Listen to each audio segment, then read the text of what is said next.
Hello, hello, hello, everybody. This is Tyson Bradley, and you're listening to the Inherent Identity podcast.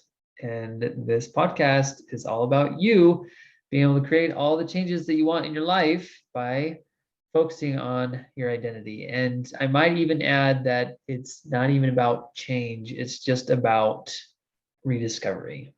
It's about tuning in to who you already are that you've just forgotten. And when you do that, you're able to make some changes quickly and maybe even effortlessly. So I have a special guest here with me today whose name is Barbara Stacy. And she's in a couple of my groups, aren't you? Yeah. And she has been doing some fantastic work on herself and with everything that she's doing in her life. And so Barbara, I'm going to let you introduce yourself a little bit, and then we're just going to dive into some of your story, your experience in applying yourself to this process. So go ahead and share a little bit more with everybody. Okay. I am Barbara Stacy. I am a coach for midlife women who want to discover what they really value and invest in themselves so that they can live what they really love without apology. So many times, those of us who are older have invested time and energy into everybody else, our children or our job or whatever, and we've kind of buried our own desires way down deep. And it's time to let them go. It's time to let them out to play.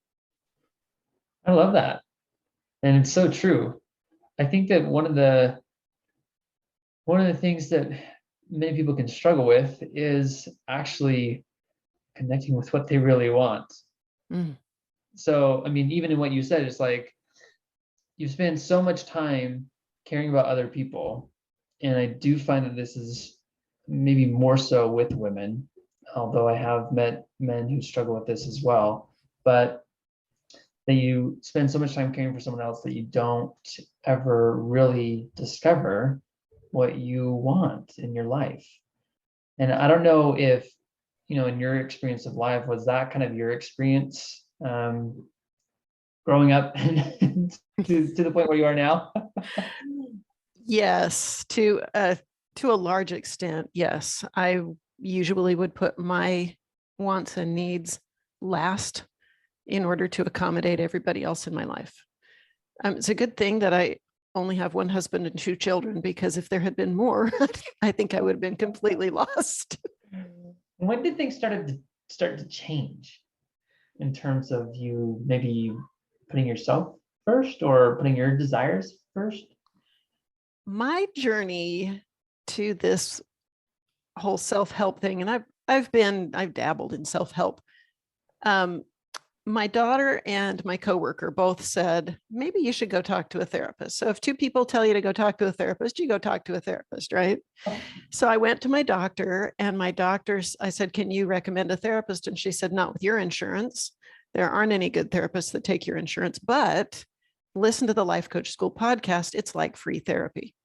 So this was in 2020, in May of 2020, and I started binge listening to the Life Coach School podcast on the way to work, on the way home from work. I listened to 4 or 5 episodes a day, and it resonated with me. This is truth. The model is so much aligned with what I believe. And I started thinking about, wow, my thoughts actually create my feelings. I'm totally in charge of that. Isn't that great news? Because then I can choose how to respond to any situation. And I had been familiar with the work of Viktor Frankl, that you choose your response in any situation. But for some reason, the way that Brooke Castillo explained it just resonated with me. And so I decided to join Self-Coaching Scholars and convinced my husband to let me do certification. I shouldn't say let me, to spend the money for me to do certification. And he was very resistant about it, but I did it.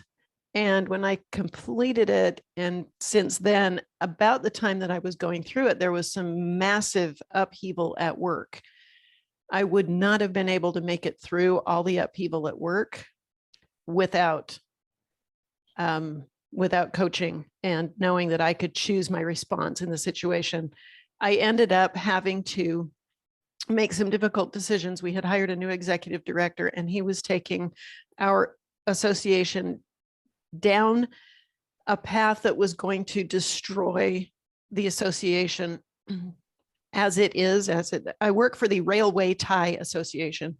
I Yeah. could bore you to tears with what I know about railroad ties, but he was taking it into a direction where it would have become no longer a viable organization at all. And he was trying to get my coworker and me fired in the process. So we had to go through all of the abuses, send them to the lawyer. And through all of this, there was a lot of turmoil. I woke up anxious every single day. And if I had not had coaching and just been able to sit with that anxiety and live with it and just say, this is where my life is right now, I wouldn't have made it through that. And I would have stayed back in the background and just let him do whatever it was he wanted to do. And I wouldn't have a job right now if it weren't for being able to put myself and my needs to the forefront at that time. Right. Yeah. You know, and I think that it is, whether it's in the challenges of our life or the people that come up to us and say, hey, you need a therapist, that we get a wake-up call, or at least we get the chance to even consider what we want, or to ask ourselves, hey, what would I rather have happen in this scenario in my life, and where am I? Now, when you came into some of the groups that we've been doing and started applying kind of the steps to the inherent identity process, I'm curious because you go to the life coach school, we learn that thoughts create our feelings, feelings drive our actions, actions create our results. And can we have this basis and a lens for the world to be able to say, okay, yeah, here's what's going on. But then we hear about like inherent identity and all this stuff. I'm curious as to like what is different about, I guess, the things that we've been talking about, the inherent identity process, that make it maybe, I don't know if it's more helpful or it's just an added tool that you have found to be beneficial. I think it's more helpful, and this is the reason why. It's faith-based, which is what I really resonate with. Faith-based. I seek truth. Yeah. There's a brain coach named Jim Quick who talks about everybody has an overriding question, or a dominant question, I think is how he puts it. My dominant question is, what can I learn? What can I learn today? Yeah. I've always been one who's just curious.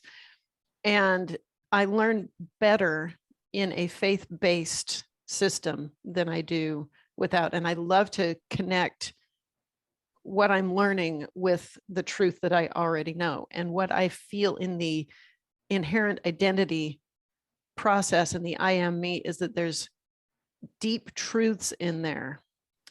So how long have I been in it? Maybe a month? Yeah. Maybe not even that long. Yeah. For years, my identity of myself has been, I'm not a community creator. People don't want it. I'll tell you a little story about my sister, who's 15 months older than me. Yeah. She's very gregarious. Everybody loved Kay. She was always the life of the party. And I wanted to be just like her. Well, I'm not just like her. I don't even look that much like her. In the face, we look the same, but she had blonde hair and blue eyes, and I have dark hair and hazel eyes. But I always wanted to be gregarious like her and to be like her. And she died in a car accident 23 years ago. And after that, I tried to be like her. So I tried to do things like I would throw parties and nobody would come. And I told myself, and that's not true. People came to some of my parties, but not all of them. Just like everything else. But I looked for the evidence that I am not a connector. And I'm not Kay. That's basically what it came down to. And I would say, and this is such a lie now I realize it's such a lie. I would say Kay makes giving blood sound like a party, and I make a party sound like giving blood. And it's cute little couplet, right? But it's so not true. Yeah. And the more I did that, the more I would push away those people that I could have made a difference to. Mhm. Because, oh, well, I'm not Kay, I'm not gregarious, I'm not whatever. So when I came into Inherent Identity, I started thinking about wanting to create connections with people as a coach, and thinking, well, I can't do that because I'm not Kay, and I'm not gregarious. And I started looking at all the other people who are. And then I had an epiphany. I had been doing a Marco Polo with my nieces and my sister, and I'm the one that started it. And they all responded. And then I looked at all the other times that I've started something and people have responded. And I had this epiphany. I am a community creator. I always said that I'm not someone who gathers people together, but I am, just not in the same way that Kay was. Yeah. I'm someone that creates connections in a different way. And when I took that with the inherent identity process of I am me and created the I am me statement, that I want to create a community of people who can understand their true desires and live them, I took that to in my prayer and said, is that correct? Is that why I've been drawn to this work? It's part of my reason for being here, is to create this community. And the answer was, you're drawn to this work because it's what you did in the premortal world. And then I asked if there was more, and it said, yes. Think of this experience and this experience where you felt this on a visceral level. And then what can I do to make this happen? And it was like such a mind shift that yesterday on maybe it was the day before, on the last Inherent Identity call, when I was sitting there, I had this strong feeling. It's almost like a premonition. Yeah. That I'm already there. I'm already that person who has created this community of people who know who they are and live into their dreams. Just like it was the same feeling that I had when I knew I had to go to the pharmacy for my sister. It was just this, you need to be there, and this is why. It was, I can't say it's prophecy, but it's a premonition that this is what it's going to look like. And it was so powerful. And I have not had that since I have been certified, until I did the Inherent Identity process. Yeah. That's when I got that clarity that this is what is going to be. This is what is. It wasn't even, this is what is going to be. This is what is. This is what is. This is what God sees. This is what, is you. Yeah. Yeah. Now, it's so fun to be able to have those moments where, like, you feel the truth of who you really are. And I think that this resonation, this inner knowing, this premonition, this intuition, it's like whatever you call it, it is part of what makes this powerful. Is because the moment you feel that, and that you witness that and experience that, it's almost like there's no longer any roadblocks. There's no longer any mental obstacles that will get in your way, because you know the truth of who you are. At least this is kind of what I found. So I'm curious as to, is that what you're experiencing, and how else is this, telling yourself I'm a community creator, is like, how else is that changing the way you're showing up? Well, yesterday I decided that I'm a conjunction junction. Okay. Which sounds like fun. Anyway, I love that. Well, that isn't there like a yeah, Schoolhouse of Rock? Schoolhouse Rock, conjunction junction. What's your function? I was like, yeah, I'm a connector. And since I work in the railroad industry, it makes sense that I'm joining people and ideas.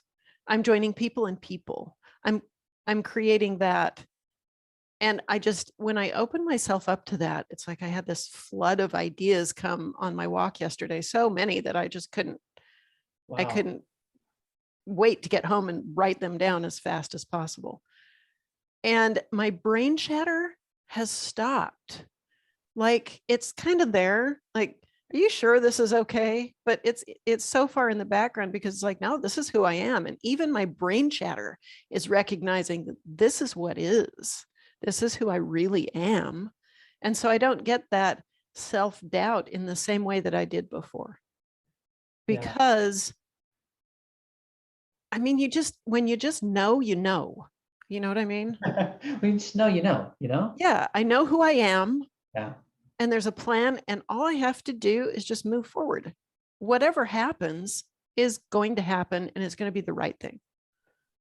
Right. And I think what's powerful is, and I want everyone to notice how for Barbara, it's like she has the way she phrases this and the way that she says it, it connects to who she is, even in terms of like her railroad tie, association that that's part of what makes it resonate. It's like, yes, I connect railroad ties, I connect railroads, I also connect people. And it's this analogy, this beautiful analogy that resonates with more of who you are and your life's experience. And so I think that that's awesome. I also think that when we start to just connect to this part of us, because it's always been there, and we've now just given it a label, and we're deliberately choosing to describe ourselves as that, I think that does put us in a state where we can receive that guidance associated with the identity. So if I am a connector, if I'm a community creator, if I'm a conjunction junction, then it's just like, then what do I do? And if I feel the truth of it, I can be in that state already to receive the guidance, like your walk yesterday. Yeah. And it was so fascinating because the other day for me, I did this little assignment from one of my other classes. It was pretty much to write out your dream, and not just write out, but more so like draw it out. So it's like I drew this picture, and I'm showing it to Barbara, but on the picture, it's got like me on a stage holding up my book, and it's got like a plane around a world. It's like 5,000 5-star reviews for my book. And drawing this out, it just brought up just all this excitement. Yeah. It just brought out everything that I just envisioned for what I want to create with this. And part of my dream is that I want to help the whole New Year's resolution challenge people have. It's like I want that to be solved. I don't know why. It's like that just feels fun to me. That it's like I have a dream. I have a dream that one day people won't struggle honoring their New Year's resolution, and that they'll make it and that they'll honor it. And when I thought about this, and even this morning or like earlier before this call, like I was thinking about it, and the insight came, do you know what would be awesome? You need to be like on Good Morning America on New Year's Day.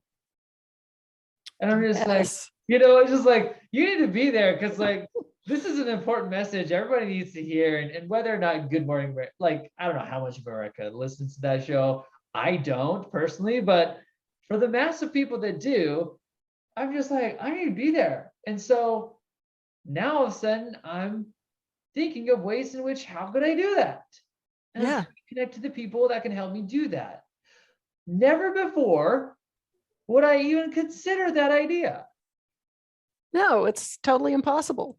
It's totally one of those impossible things that you're just like, why would anyone pursue such a thing? But when you connect to your dreams, when you connect to these desires that you have, and when you start putting together these statements, now all of a sudden insight comes, and I don't have any hesitation to do this. Yeah. Some desires are primal. Right. Like they're just so much a part of you. You know, so I mean, and everybody can find those desires inside themselves. yeah. They can find their primal desires. Yeah. Well, it's interesting when you say primal, I think like more so like fleshy desires. Oh yeah, I guess You so. know? And I think that's probably why I label it maybe like inherent identity. Like Yeah, it's the core. It is inherent within you. It is your soul, your spirit, your heart. It is not something that your body is seeking pleasure in. right. But I there is was thinking this of, I love knowing. horses. Like I have this irrational love of horses, Oh yeah. right? And to me, I can say, oh, I don't need a horse, but I go out to the barn and all that I don't need a horse is gone because I just love them Mm, in a way that doesn't make sense. So that to me is that kind of it's an inherent desire. It's something that I guess I was just kind of, it's just who I am. I've always been that way. As far as I remember, I remember being 6 years old and wanting a horse. yeah. There was a See, horse in our backyard. it's those kinds of things, Barbara, that I think are so important to Yeah. identify. Yeah. That because it's different. Like, and it feels different because there's just this connection that we cannot explain Yes. for horses. Mhm. And for me, my spirit animal is the Komodo dragon. I don't know why I love Komodo dragons. I don't know if I'll really ever own one because they're huge. They're the biggest lizards in the world. And maybe it's because they have dragon on them that I thought as a kid that's the coolest, biggest, awesome lizard in the world. They are But so cool. but you know, in part, it's like there's this connection. I'm just like, yeah, I love Komodo dragons. Maybe I, I just thought maybe I'll get one tattooed on my chest, but I won't because I don't do tattoos. But but it's so fascinating and so fun to just like think about, hey, what do I really love and just connect to? And what Yeah. if that's a signal that this is something that I want to be more in my life? So for Mhm. you, do you own a horse? I did. He died a few years ago. Oh Let me tell no. you that quick little story. When I was 6 years old, I asked my parents for a horse. They said our backyard wasn't big enough for a horse, but to a 6-year-old, a quarter acre is huge. Yes. So I said, well, if they won't give me a horse, I will pray for one and God will give me a horse. And our neighbors had some horses that were in between boarding, and they brought one and put one in our backyard and one and put one in their backyard. And I learned two things: God answers prayers. And my parents were right. Our backyard was not big enough for a horse. But when I was in my 40s, I found the perfect horse, and he taught me how to ride. He was the most patient, sweet, kind thoroughbred I've ever met. He died of a twisted intestine. Oh, let's see, I think it was 2012. So Mm. it's been 10 years ago. Wow. It's been 10 years since I had a horse, but it was a magical, wonderful time in my life. I went to horse shows and we won, and it was it was wonderful. And I got my prayer answered when I was in my 40s. I got my horse. Well, there's And I something, want another one, of course. yeah. Well, here's the thing. There's something important about your 6 year old prayer. It's like you asked for one Yeah. and then you got one. Like you technically got one. Yeah. And it wasn't exactly maybe like your own horse, but you were able to ride your neighbor's horse. Yeah. Were you able to I could go out and pet its nose. I get it? didn't. Okay. Yeah. But like I think it's an important lesson in the sense that it's like how many of us are actually asking for what we want, Yeah. whether it's in prayer or whether it's like just asking your husband or asking your spouse or asking other people to help you to do this thing that you want to do. Is like how many of us are actually asking, because that's huge and helpful. It is huge. And I think that we underestimate how much other people really do want to help us. We we judge for them. Well, he's not going to want to do this. She's not going to want to do that, instead of just asking and letting them decide. Well, I think what's important too, and I was talking with a client the other day that she listed all these things that she wanted, and her thinking, I could tell that her thinking was, I need to succeed in my business and earn the money to pay for these things in order to have them. So even like, okay, pay off the mortgage and, create this group and do this thing and to go on this trip, and I'm just thinking to myself, what if those things could occur in a different way? So we just naturally think, okay, in order for me to have the Tesla or the awesome house or the things, the material things that we want, I just need to earn more money. And this is the step for how to earn more money. And our brain just kind of goes to work figuring out that problem. But there are so many ways to get things. There's so many ways for trips to be had, or that you can fulfill these dreams. It's like you could win a trip. You could, like, someone could say, hey, I need for work, it's like, I need you to fly out to this place because we have this client, or it's just like, hey, I need you to come speak here and we'd like to pay your way. And there's so many other methods for an outcome to be achieved. And so it's like, what if we just connected to the outcome? Yeah. And then listen to whatever promptings, whatever intuition says to do, and then go forward, versus prescribing ourselves and setting up this set of rules that we think we need to follow in order for it to occur. Yeah. I've always wanted to go to Hawaii. Yeah. And the opportunity came for someone in our office to go to Hawaii. There's 3 of us. Yeah. The executive director didn't want to go. And so it was me and the deputy director. And she said, well, I don't want to stand up in front of people and talk. And I said, I've been doing that since I was 3 years old. So yeah, let me go. I'm going to Hawaii. And it's paid for. I mean, it doesn't get any better than that, right? And I had always thought, well, if I'm going to get to Hawaii, it's going to cost me this much. And instead of focusing on what I don't have, I just said, it's going to happen eventually. I'm going to get to Hawaii. It's not number 1 on my list, but it just dropped in my lap. Like, okay, I'll take it. I'll take it.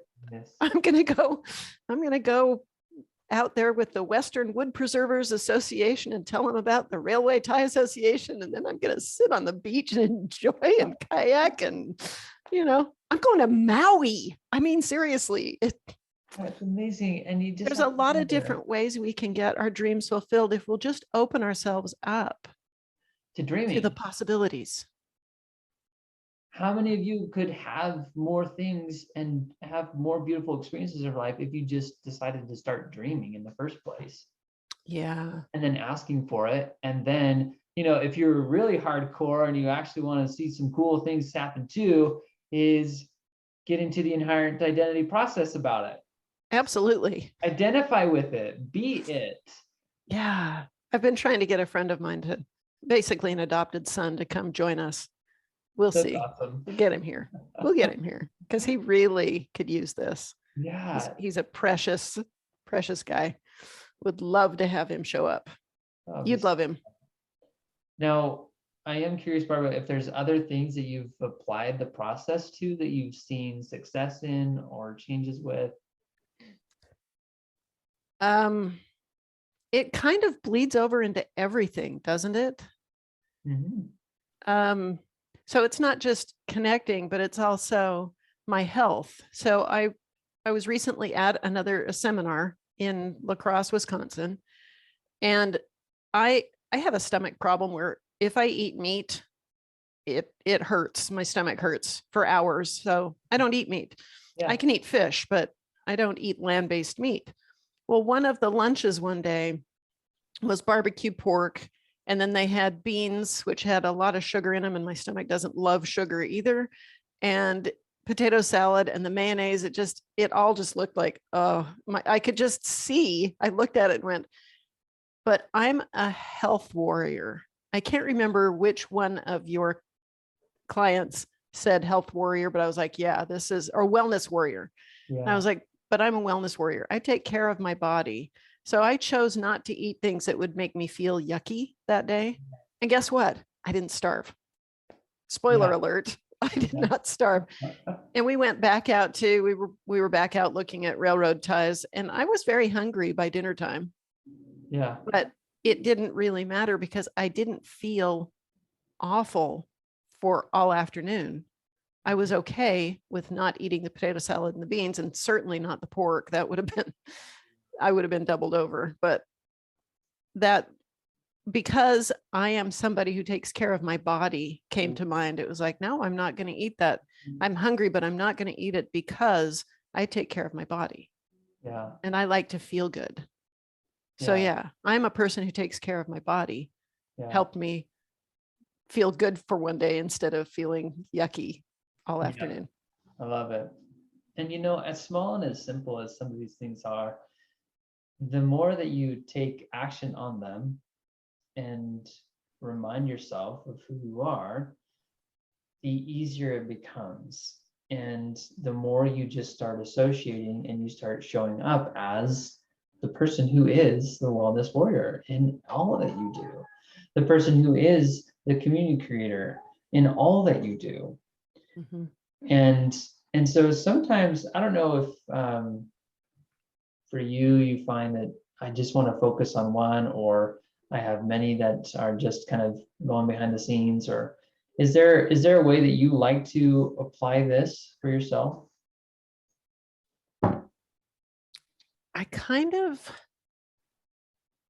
I look at it, okay, how can I create a connection today? Or how can I, and I think I'm mainly focused on the one, but as I think, how can I create a connection today? I also take it into my day job where I'm paid to do my communications. I'm the director of communications. How can I create a connection today? And I have not loved social media for many years. I have not liked social media, but as I am looking at it, it's like, how is this going to create a connection? It's part of my job. Yeah. So I get on Hootsuite and I look at how can I create a connection with our members and people who are following us on social media today. So how can I create a connection with Operation Lifesaver? How can I create a connection with this association or that association? The resistance is gone. It's like, oh, I hate social media. Well, I don't anymore because it's a way to connect. And so it's even changed that. And so I think if you focus on just the one thing, it bleeds over into everything else. Because how can I connect with other people? How can I connect with ideas? How can I connect with not just other people, but how can I connect with my job? How can I connect with my body? It all kind of bleeds over into everything. So that's what I think is, it's not just that I'm a community creator, but that I'm creating connections, and it's all kinds of connections. It's not just with people or with, it's with people, with my body, with my spirit, with everything. It's just, it has kind of bled over. So I have, maybe I have looked at it in other ways. Well, maybe I could create another I am statement, but this one has been so grounding and powerful to me that I don't want to create another one until this one has resolved itself into something and I've become what I felt I am. Right. Yeah. That you really live into it and it starts showing up in your outer world, everything that you dream about in your inner. So I love that, and I'm trying to think, there were some experiences that I've had too, just where the resistance just drops. I think one simple one is just flossing, like flossing my teeth. Like my wife was pretty good at it, but every time like she would even ask me, it would just be like, oh, such a burden, and like it's just like another extra minute to try and finagle my teeth into this thing, whatever. And, and then I just decided it's like, no, it's like, I do want to take care of my teeth. That is something that I value. And so I just did the simple thing of creating an I am statement, which is I am a flosser. Yeah. And what do? Well, I floss my teeth. And so there's zero resistance now because I'm just like, oh, I'm a flosser. And then it's like, okay. And then I floss my teeth and it's like, I feel good about it. I'm like, yeah, I'm a flosser. That's legit. I'm so cool now. Yeah. And I think I just love the elements of this to drop the chatter, drop the resistance, drop the kind of the brain's tendency to stop us from taking action on these things that are important or Yeah. that we would value. But one thing that I did want to ask you, because I can imagine some people when they, I don't know whether they start into this or they even experiment with it once and not really create any change. Uh, I guess my question would be like, what would you say to them? How would you help them? Mm. Um, I think that there is resistance to trying to tune into who you really are, because then if you know who you really are, then you lose or gain, or I don't know, there may be some resistance because you feel like, well, you're gonna then have to do something about it. And it seems hard because in our world, we're conditioned that if you work hard, then you have success. Yeah, And things are hard and change is hard. And there's a lot of things about hardness that I disagree with yeah, in so many ways, that it doesn't have to be hard. If you can find that thing that really inspires you, that thing that's internal that you've always had there, that really inspires you, that's who you really are, it doesn't have to be hard. It's just who you are already. And yeah, then when you find a way to make that come out into the world, you let that inner 6-year-old play, it's really not that hard. It's not, in fact, it's not hard at all. I resisted a lot of things after coaching certification because, oh, there's the river of misery and it's a slog and you have to hustle, and all of those things felt very resistant to me. And now when I look at it, it's like, you know what? All I'm doing is creating connections. yeah, That's not hard. That's easy. I love people. I love people's stories. I'll sit and listen to stories because people are fascinating. This is what I love. So that's all I'm doing. And then they can invest in themselves through coming to me, and I can open that window up for them. But all I'm really doing is creating connections. That's my job. yeah, That's my inherent identity, is to create those connections, to be a conjunction junction. yeah, And what happens after that is really, it's just fun. It's going to be fun to see it unfold because I'm just right. living into who I am and not worrying about the outcome. Yeah, yeah. No, I think that's an important point too. Just that last statement of, you might have this ideal and you might have this vision of what you want, and you might even have this idea of how you think it should unfold. But if we attach ourselves too much to the how of it should unfold and the outcome in particular, then we end up resisting the whole process instead of just saying, here's my dream, and let me just start the process of stepping into it and allowing it to unfold the way that it is to unfold. Because what I find is that it's either I'm going to achieve the dream that I have in my mind or something better. Mm-hmm. And that or something better might not be very fun at first, but it will lead to a road that is better than what you thought is Right. more important. But we just can't see it because because we're not there and we don't see the whole picture. Um, there's something else that you said that I thought was important, and that was uh, the resistance that you might have to even start this process. And because you know that the moment that I start dreaming, oh, your brain's just like, if you start dreaming, if you start even like thinking about good, like the amazing life that you could have, then that means you'll have to do really uncomfortable things.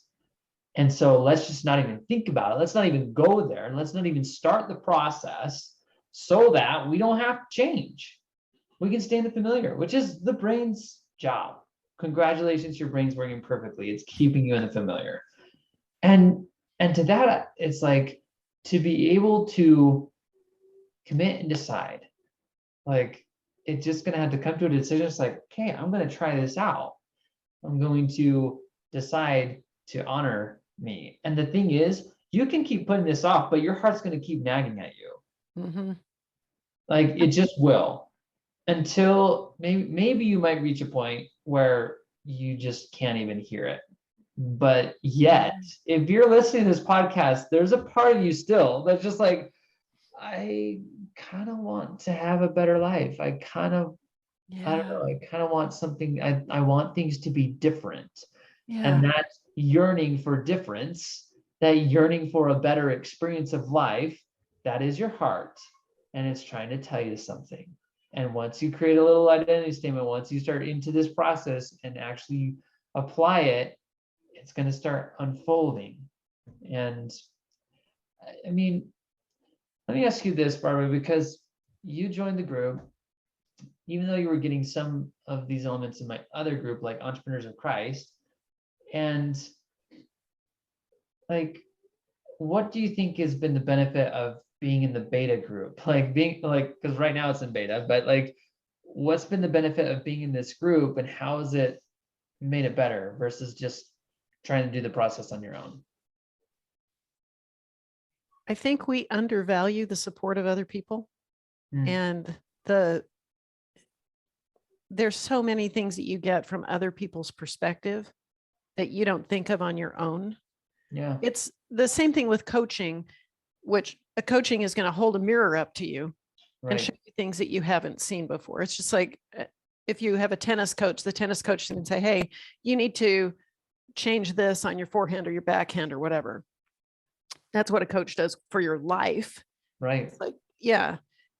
And in order, like I have gotten so many aha moments when we've had our group calls. It's been, oh, I see that from a different perspective now, and I can take what somebody else gives me and put it into the group. And then when you bring what you have into it because you created the process, Yeah. understanding your creation process and how you're putting it together and how you're understanding it has been very powerful. If I just read it in on the web, or if I just heard about it or gotten a little taste of it in Yeah. the Entrepreneurs of Christ group, I don't think it would have been as powerful as having the immersive experience.